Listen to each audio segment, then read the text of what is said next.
Bonjour frères et sœurs, aujourd'hui je voudrais vous parler d'un des secrets qui se cachent derrière l'amour. En ces temps de grisaille, nous avons eu ces derniers jours un rayon de soleil avec le mariage de notre frère Ouamar et de celle qui remplit désormais son cœur, sa Rebecca, celle qui lui a mis la corde au cou. Il y a également une histoire de mariage dans la Bible entre un homme et une femme qui ne se connaissaient pas avant et que la puissance de l'amour a réuni. Après l'épisode du sacrifice évité de justesse qu'Abraham avait été appelé à faire en la personne de son fils unique, l'Éternel a tenu à bénir son serviteur en retour de cette obéissance et cette fidélité de son serviteur et ami. Nous lisons dans Genèse 22, l'ange de l'Éternel appela Abraham des cieux et dit : « Je le jure par moi-même, parole de l'Éternel, parce que tu as fait cela et que tu n'as pas refusé ton fils, ton unique, je te bénirai, je te multiplierai, je multiplierai ta postérité comme les étoiles du ciel et comme le sable qui est sur le bord de la mer. Et ta postérité possédera la porte de ses ennemis. » Soulignons cette dernière expression, ta postérité possédera la porte de ses ennemis. Un peu plus tard, ayant perdu sa femme, Sarah, Abraham a décidé de marier son fils. Il charge donc son serviteur d'aller dans sa famille et de lui trouver une épouse. Nous lisons dans Genèse 24, Abraham était vieux, avancé en âge, et l'Éternel avait béni Abraham en toutes choses. Abraham dit à son serviteur le plus ancien de sa maison, l'intendant de tous ses biens, d'aller, va dans mon pays et dans ma patrie, prendre une femme pour mon fils Isaac. Le serviteur s'exécuta et se dirigea vers le lieu où résidait Nachor, le frère d'Abraham. Là-bas, il a rencontré une belle femme et engagea la discussion avec elle. « De qui es-tu fille ?» Elle répondit : « Je suis de Bethuel. Je suis fille de Bethuel, fils de Milca et de Nachor. » Et le serviteur d'aller demander sa main à ses parents. « Voici Rebecca, devant toi. Prends et va, et qu'elle soit la femme du fils de ton Seigneur, comme l'Éternel l'a dit. » C'est ce qu'ils lui ont répondu. Rebecca veut dire littéralement corde au cou. C'est de là que vient cette expression. C'est pour ça que je disais, Ouamar a trouvé celle qui lui a mis la corde au cou. Ils appelèrent donc Rebecca et lui dirent : « Veux-tu aller avec cet homme ?» Elle répondit : « J'irai. » Et ils laissèrent partir Rebecca, leur sœur, et sa nourrice, avec le serviteur d'Abraham et ses gens. Ils bénirent Rebecca et lui dirent : « Ô notre sœur, puisses-tu devenir des milliers de myriades, et que ta postérité possède la porte de ses ennemis. » Ils lui ont donné la même bénédiction que celle que l'Éternel avait donnée à Isaac. C'est incroyable, c'est surprenant, et c'est à la fois merveilleux. Après la mort d'Abraham, Dieu bénit Isaac, son fils. Isaac était âgé de 40 ans quand il prit pour femme Rebecca.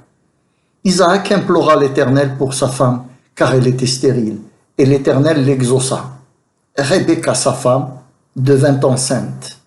Et l'Éternel lui dit : « 2 nations sont dans ton ventre, et 2 peuples se sépareront au sortir de tes entrailles. Un de ces peuples sera plus fort que l'autre, et le plus grand sera assujetti au plus petit. » Rebecca donna donc naissance à 2 jumeaux, Ésaü, qui deviendra chasseur, et Jacob, qui deviendra berger. 2 mondes, 2 différentes visions du monde, l'une basée sur la force et la violence, l'autre sur la contemplation et la persévérance. La première est de nature charnelle, tandis que la deuxième est évidemment de nature spirituelle. Selon saint Paul, la chair se manifeste dans le péché. Et le péché a pour conséquence la mort. Et c'est l'esprit qui régénère et qui donne la vie.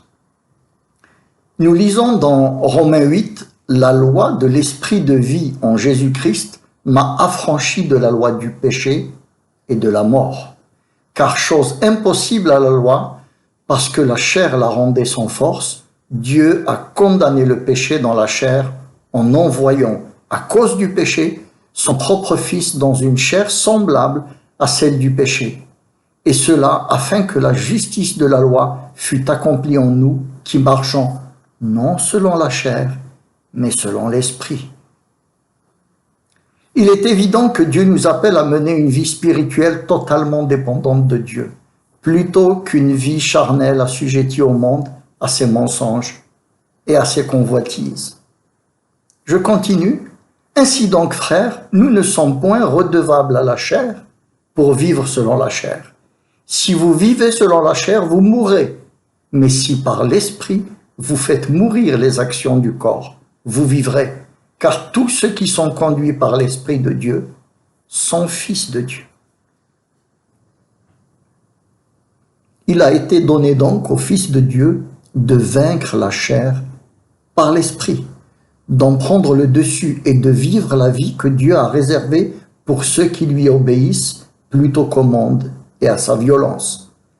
Car nous vivons dans un monde terrible, méchant, violent et douloureux. Toute l'humanité souffre, mais seuls ceux qui vivent par l'Esprit en comprennent les tenants et les aboutissants. J'estime que les souffrances du temps présent ne sauraient être comparées à la gloire à venir qui sera révélée pour nous. Aussi, la création attend-elle avec un ardent désir la révélation des fils de Dieu. Car la création a été soumise à la vanité, non de son gré, mais à cause de celui qui l'y a soumise, avec l'espérance qu'elle aussi sera affranchie de la servitude, de la corruption, pour avoir part à la liberté de la gloire des enfants de Dieu. Or, nous savons que jusqu'à ce jour, la création tout entière soupire et souffre les douleurs de l'enfantement. Et ce n'est pas elle seulement, mais nous aussi qui avons les prémices de l'Esprit, nous aussi, nous soupirons en nous-mêmes en attendant l'adoption, la rédemption de notre corps. Devant un tel constat, qu'est-ce que des êtres faibles comme nous pouvons faire ou ne pas faire? Ne vous conformez pas au siècle présent, mais soyez transformés par le renouvellement de l'intelligence, afin que vous discerniez quelle est la volonté de Dieu, ce qui est bon, agréable et parfait. On connaît bien les œuvres de la chair qu'il faudrait faire mourir. Ce sont, dans Galates 5, 19, l'impureté, l'impudicité, la dissolution, l'idolâtrie, la magie, les inimitiés, les querelles, les jalousies, les animosités, les disputes, les divisions, les sectes, l'envie, l'ivrognerie, les excès de table et les choses semblables. Je vous dis d'avance, comme je l'ai déjà dit, que ceux qui commettent de telles choses n'hériteront point le royaume de Dieu.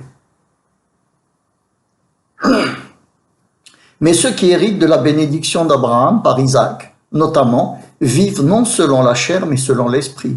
C'est le sens de la bénédiction reçue à la fois par Isaac et Rebecca. Le fruit de l'esprit, c'est l'amour, la joie, la paix, la patience, la bonté, la bénignité, la fidélité, la douceur, la tempérance, nous dit Galates 5, 22. Et ailleurs, Paul précise les choses dans 1 Corinthiens 13, verset 13. Maintenant, ces trois choses demeurent, la foi, l'espérance et l'amour. Mais la plus grande des trois, c'est l'amour.